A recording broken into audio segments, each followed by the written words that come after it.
Ludivine Lille, bonjour. Bonjour. Et merci de venir sur le plateau ici pour nous parler de la RGPD, la réglementation pour la protection générale des données. C'est un sujet vraiment d'actualité. Est-ce que déjà vous pouvez nous parler un petit peu du contour de cette réglementation?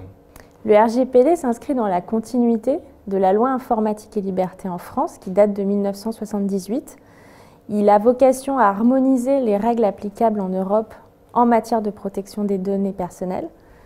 Il s'imposera également aux entreprises qui sont établies en dehors de l'Union européenne si elles visent des citoyens européens par leurs produits ou leurs services. Enfin, ce RGPD, évidemment, renforce les droits des individus sur leurs données et responsabilise davantage les entreprises qui traitent ces données. Alors, qui est concerné par cette réglementation? Toute entreprise, quelle que soit sa taille ou son chiffre d'affaires, est concernée par le RGPD dès lors qu'elle traite des données qui permettent d'identifier des personnes physiques. Donc, une donnée salariée, une donnée client est une donnée à caractère personnel. Une donnée à caractère personnel n'est pas forcément une donnée qui relève de la vie privée. Encore une fois, c'est celle qui permet d'identifier une personne. D'accord. Lors des petits déjeuners que vous avez animés le 23 avril, nous avons eu plusieurs personnes qui ont voulu vous poser des questions. Regardez.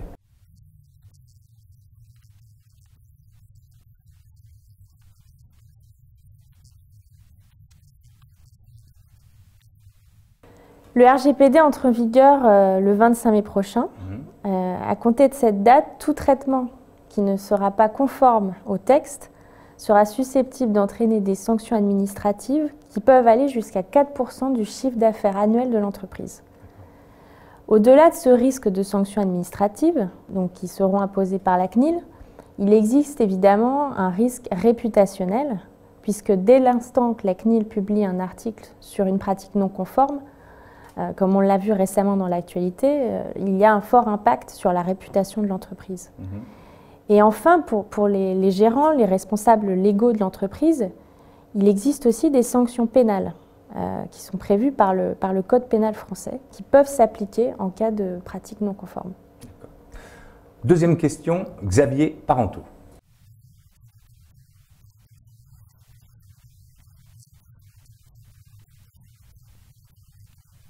Tout travail de mise en conformité au RGPD commence par un exercice fastidieux mais nécessaire. C'est l'audit, le recensement de l'ensemble des activités de traitement de données à caractère personnel mises en œuvre par l'entreprise. Pour cela, il convient évidemment de commencer par ses fichiers de salariés, ses fichiers clients, et de voir pour chacun de ces traitements si les droits des personnes sont respectés, si l'information est suffisamment complète, si les droits donc peuvent être exercés par les personnes sur leurs données. Et enfin, lorsqu'on utilise un prestataire externe, s'il existe un contrat avec ce prestataire afin d'encadrer le traitement des données. Et puis, il y a également un volet important qui concerne la sécurité informatique. L'entreprise doit mettre en place des mesures de sécurité adéquates pour protéger les données. D'accord. Alors, certaines sociétés ont fait le choix d'avoir une personne dédiée à la protection des données. C'est le cas de la société AT Internet. Nous allons écouter d'ailleurs Nicolas Boudillon. Il est intervenu avec vous, il a co-animé d'ailleurs ce petit déjeuner. Il va nous parler de sa fonction.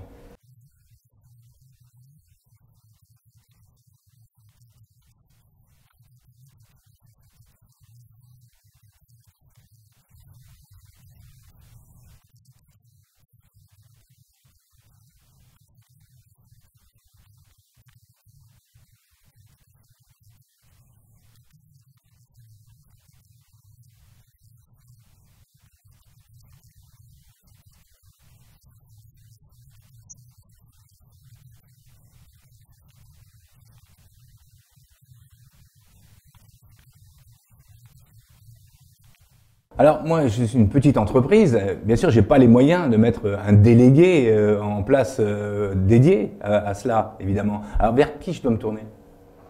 Alors, pour rappel, la désignation d'un délégué à la protection des données ne s'impose pas dans tous les cas. Comme le souligne M. Boudillon, le cœur de métier d'Internet, c'est l'analyse de la donnée. Toute entreprise n'est pas concernée par cette activité. Pour autant, toute entreprise doit se mettre en conformité au RGPD. Il existe évidemment un certain nombre d'outils qui sont d'ores et déjà mis à disposition par la CNIL sur son site Internet. À côté de ces outils, il est recommandé de s'entourer de personnes expertes en la matière, de cabinets d'avocats, de conseils, qui vont pouvoir accompagner l'entreprise dans cet effort. Dans toute réglementation, évidemment, il y a des contraintes, mais il y a aussi des avantages et des opportunités pour les entreprises. Est-ce que vous pouvez nous en parler? Au-delà du respect des obligations légales et du risque de sanctions associées au non-respect de ces obligations, bien gérer ces données, finalement, représente un avantage compétitif pour l'entreprise, puisque cette gestion des données va permettre évidemment de renforcer la confiance des clients, des partenaires, de pouvoir s'afficher en tant qu'entreprise respectueuse des droits de la vie privée des personnes. Finalement, c'est se distinguer par rapport à d'autres acteurs qui pourraient être non conformes.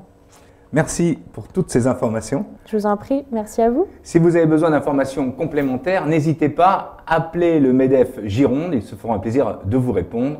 Je vous dis à bientôt.